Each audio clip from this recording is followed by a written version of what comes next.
Hər kəsə salam.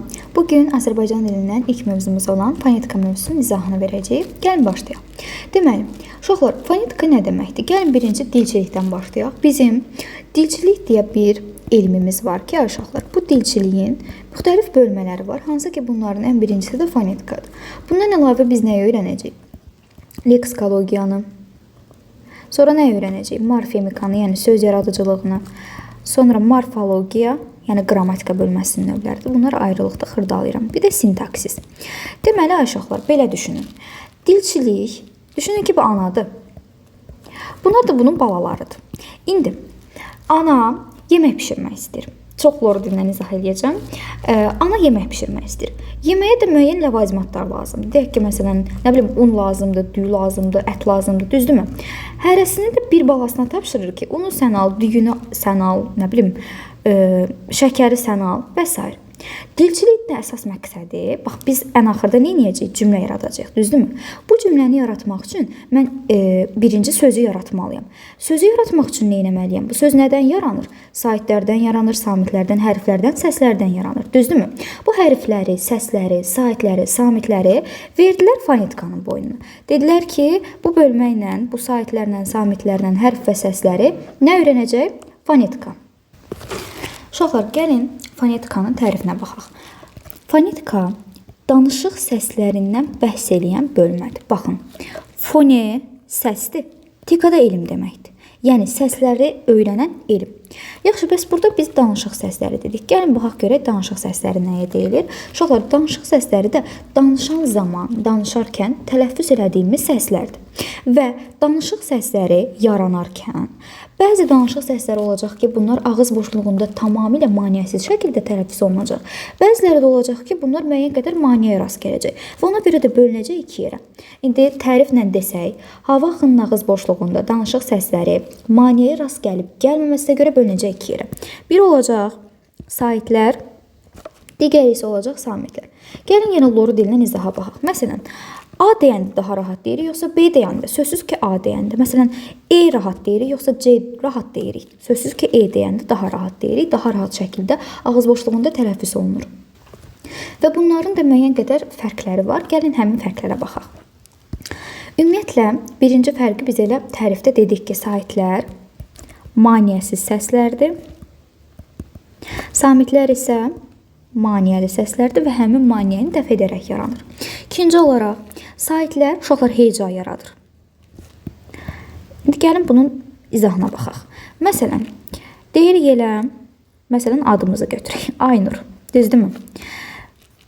Baxın, sözdə deyirəm neçə heca var? Deyirik 2 dənə. Soruşuram neçə sait var? Deyirsən 2 dənə. Deməli, bax, səsdən söhbət getmirəm. Məsələn, deyəcəm təəccüb. Təəccüb sözünün, daha doğrusu tələffüzünə baxsaq, bu şəkildədir. Sözdə neçə sait var soruşsam, zaten tələffüzə baxacağıq. 2 dənə sait var. Biz hərfdən söhbət eləməliyik. Sözdə neçə sait hərf varsa, bax, hərfdən söhbət gedir. O qədər heca var. Neçə sait səs varsa, o qədər heca var. Fikri düz deyil. Çünki, məsələn, baxın, burada neçə heca var? 1, 2, 3. 3 dənə heca var. Amma səs nə qədərdir? Sait səs nə qədərdir? 2 dənə. 2 dənə sait səs, 3 dənə heca var. Görürsünüz, uyğun gəlmir. Nə qədər sait hərf varsa, o qədər heca var. Elə yadda saxlayırıq.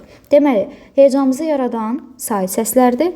Hecanı formalaşdıranda, yox, bu da 1 olmalıdır, bu da 2. Aha, hecanı formalaşdıran samitlərdir. Niyə formalaşdıran? Gəlin ona baxaq. Təsəvvür edin ki, heç bunlar da yoxdur. Belə bir söz ola bilər, 2 dənə saitdən ibarət. Xeyr, ona görə mütləq samitlər də iştirak eləməlidir. Amma hecanı yaradan səslər hansılardır dedik? Saitlər.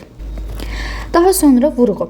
Vurğu qəbul edir saitlər. Heç vaxt samitin üzərinə vurğu düşə bilməz. Onu da qeyd edirik. Bunlar təməl bilgilərdə, əgər buranı bilirsinizsə keçə bilərsiniz. Bilməyənlər də dəftər qələm alsınlar, qeyd eləsinlər. Vurğu qəbul edir saitlər, vurğu qəbul eləmir samitlər.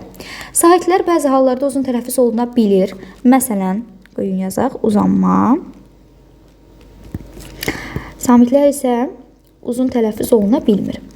Saitlər də indi bu uzanmadan danışanda daha dəqiq deyəcək ki, bir sıra hallarda uzun tələffüz olunur. I və ü saitləri uzun tələffüz oluna bilmir və onların da istisnaları var. Onu qarşıda danışacaq. Məsələn, deyirəm alim. Deyirəm malik. Baxın, yəni mən burada m-nı uzada bilmərəm, l-nı uzada bilmərəm ki, xeyr. Ya da burada k-nı uzada bilərəm, xeyr. Söhbət burada sait uzanmasına gedir. Alim, malik və s. Görürsünüz, saitlər uzana bilir. Daha sonra 5. Saitlər avazlı olur. Amma samitlər həm küylü, həm avazlı olur. Və son olaraq deyirik, saitlər musiqili səslərdir. Gəlin isə danışaq saitlərin təsnifindən. Uşaqlar, ümumiyyətlə saitlər 3 cür təsnif olunur. Dilin üfüqi vəziyyətinə görə, baxın, gəlin qeyd edək. Üfüqi vəziyyətinə görə, biraz böyüdək. Bölünəcək 2 yerə. Qalın olacaq və incə olacaq. Qalın saitlərin digər adı dil arxası saitlər. Yenə deyirəm, bunlar təməl bilgilərdir. Əgər bilirsinizsə, ötürə bilərsiniz. İncələr isə dil önü. Baxın, məsələn, A, I, O, U. Baxın, bu saitləri tələffüz edəndə görürsünüz ki, dilin arxa hissəsində tələffüz olunur. Bu saitləri isə tələffüz edəndə bu dilin ön hissəsində tələffüz olunur ki, bu dil ortası saitdir. Bunu da qeyd eləyək. Bu nə arxadadır, nə öndə. Bu dil ortasıdır. Sadəcə incə saitlərin arasında götürürük bunu. Ona görə qeyd elədim. İkinci olaraq çənənin şaquli vəziyyətinə görə açıq olur, qapalı olur. Baxın, açıq saitlərə gen saitlər də deyirik. Qapalı saitlərə dar saitlər də deyirik, digər adı olaraq. Açıq A, E, Ə, O, bir də Ö saitləri. Qapalılar isə I, I, U və Ü saitləri. Və belə bir şey qeyd edeyim, uşaqlar. Baxın, bu saitlər 4 cür yazılan şəkilçilərin tərkibində iştirak edir. Məsələn, L, Li, Lu, Lü. 4 cür yazılanda, məsələn, L başına 4 qoyuruq, Ç başında 4. Baxın, bu başında 4-lər əslində bax bunlardır. L, Li, Lu, Lü, yaxud Ç, Çi, Çu, Çü. Bu şəkildə. 2 cür yazılan şəkilçilərin tərkibində də A və Ə saitləri iştirak edir. Bundan əlavə I saiti ilə dilimizdə söz başlanmır. Bunu da qeyd edeyim.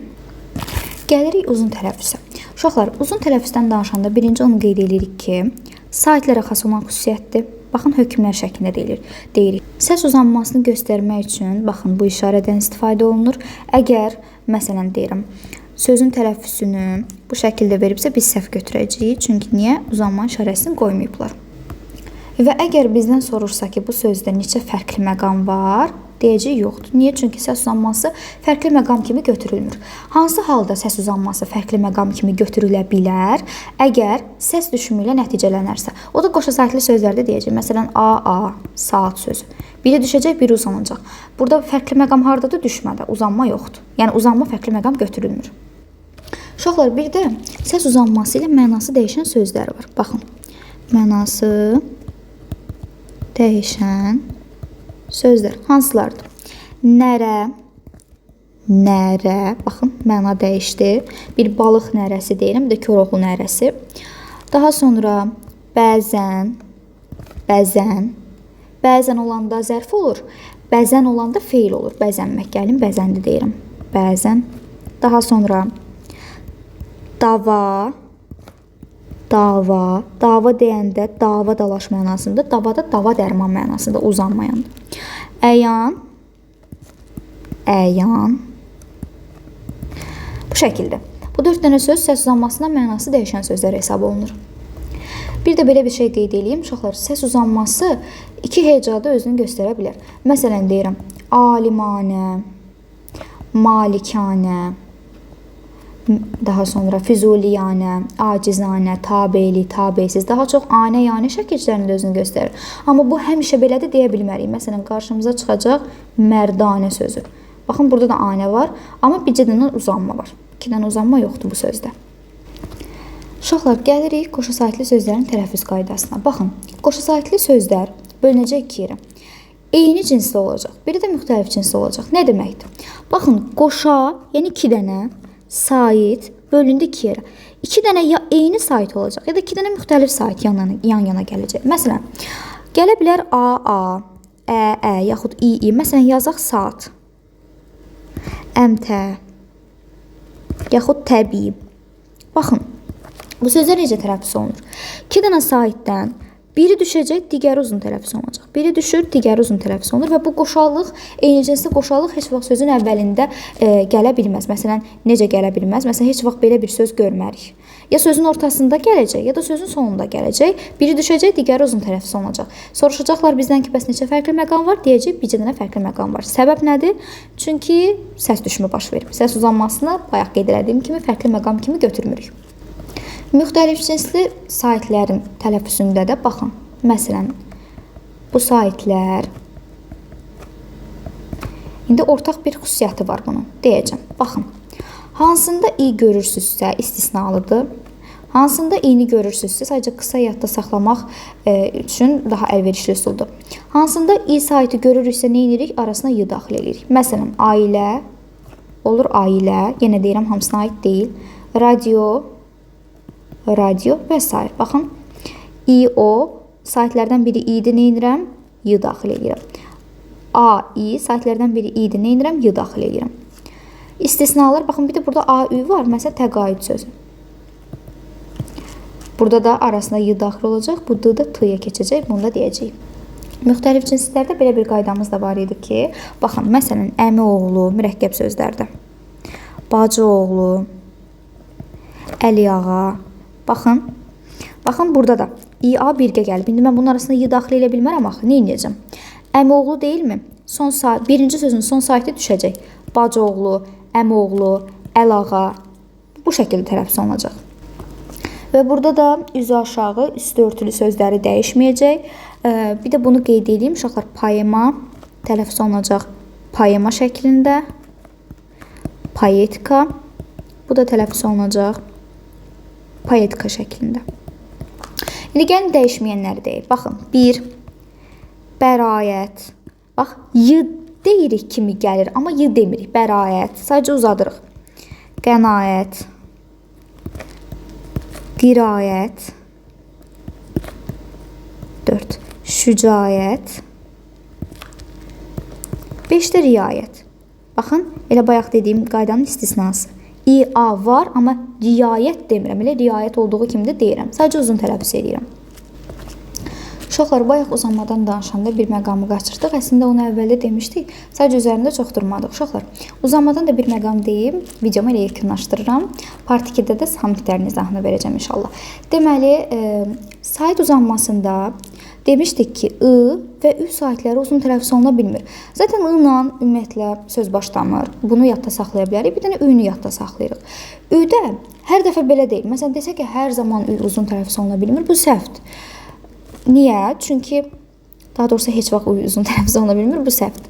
Çünki üfüqi, süni, bir də cüzi. Bu tipli sözlər var ki, bu sözlərdə Ü istisna hallarda uzun tələffüz oluna bilir.